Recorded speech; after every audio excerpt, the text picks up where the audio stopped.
So in addition to the plants and that we've installed that are growing in different parts of the world, we have a native plant trail, which has virtually every woody plant that can grow in our hardiness zone labeled and growing along its 1 mile loop. In addition to that, we have a bunch of just natural native areas that weren't planted, including two old growth forests. I say two because they're not connected, they're disconnected um, due to land clearing. But the first and easiest accessible old growth is found along the Woodland Trail. And there's trees in there that are over 200 years old, uh, consisting of some really big oak trees, some really old hemlock trees, some really old birch trees in there as well. And although it would have a lot of the American beech in there associated with them, but unfortunately that tree across our country is in a decline because of different fungal problems. And now a new problem that's caused by a nematode called beech leaf disease. So, but that being said, we still have a decent amount of healthy American beeches in the old growth forest as well. So it's a really nice ecosystem. It's kind of what a lot of people envision as a storybook forest. It's got a really great overstory. It's dark and shady, and there's not a lot of brush under it. And most of what you see coming up in the forest floor mimics what's in the top of the canopy. So baby sugar maples, baby oaks, and baby hemlocks and birch coming up as in the forest floor. And if you look up, that's what makes up the dominant canopy of the forest as well.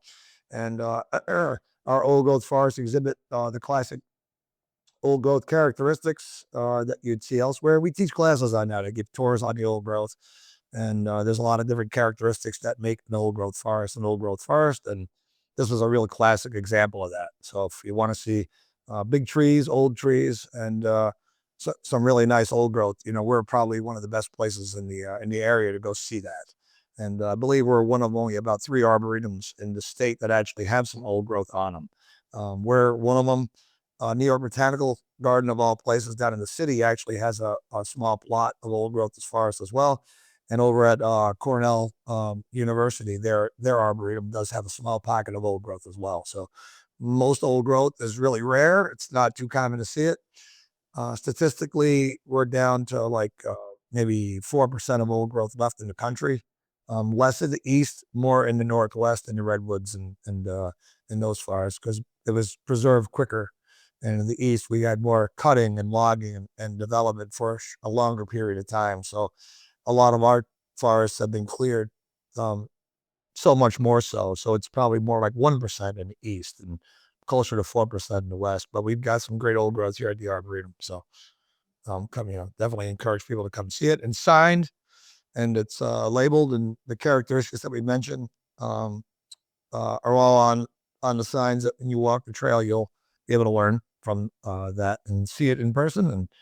And it's something to see for sure if you haven't seen that before. And there are some other places in the county that you can go and see old forests and old growth as well. So not all old growth is big trees. There's what we call site limited old growth or edaphic old growth, which actually means that the trees don't get big. They're site limited. So resource misers, we call them, because they don't have a lot of resources. They live in cliffside dwellings. You could think of them as sort of natural bonsais. And for the most part, they were left because they had no economic viability. Loggers didn't want them. They're twisted, they're gnarly, and they're small. And so why would you cut them? And they didn't in a lot of cases. They left them. So there's one site that we documented years ago. I found it while hiking along the long path, which goes through our county, and it ended up being some of the oldest red cedars documented in New York State. And it was written up in Science magazine. And the Tree Ring Lab actually did a 1,000-year weather chronology based on this site of living and also dead trees. So they you cross check the rings of dead stuff and live stuff, and you piece together a weather chronology based on tree rings that dated back almost 1,000 years. If you count the living and the dead that was found on that site. And that tells us a real lot about data for weather. So, what was the weather here for the past 1,000 years? Well, we're starting to learn more about that based on tree rings. And that was all research conducted by, at the time, Neil Peterson, who at the time was doing his doctorate work over at the tree ring lab. And it was such a great site that even the tree ring lab, the head of the tree ring lab at the time, Dr. Ed Cook, they call him Dr. Dendro, he brought the whole lab out and for another visit and collected tons of data that led to that 1,000-year weather study. But it's publicly accessible and it's on the long path, opposite side of the valley of Vroman's Nose. Some of the trees on Vroman's Nose people have asked me about too. And although some of those trees are older as well, there's been a lot more disturbance on Vroman's Nose. And the oldest trees that we found had evidence of burns.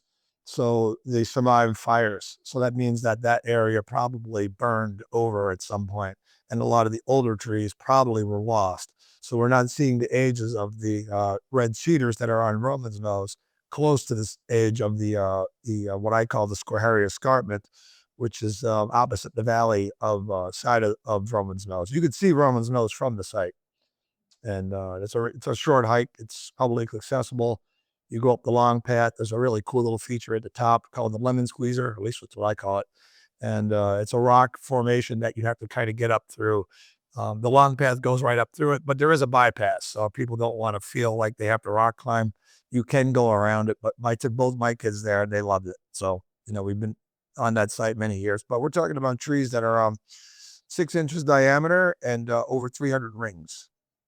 And I've got a little cross section of a piece of that, of course, a dead one from that site in the office here. I can show you, but it's literally that big with over 300 rings. It looks like the rings look like the rings of a vinyl record.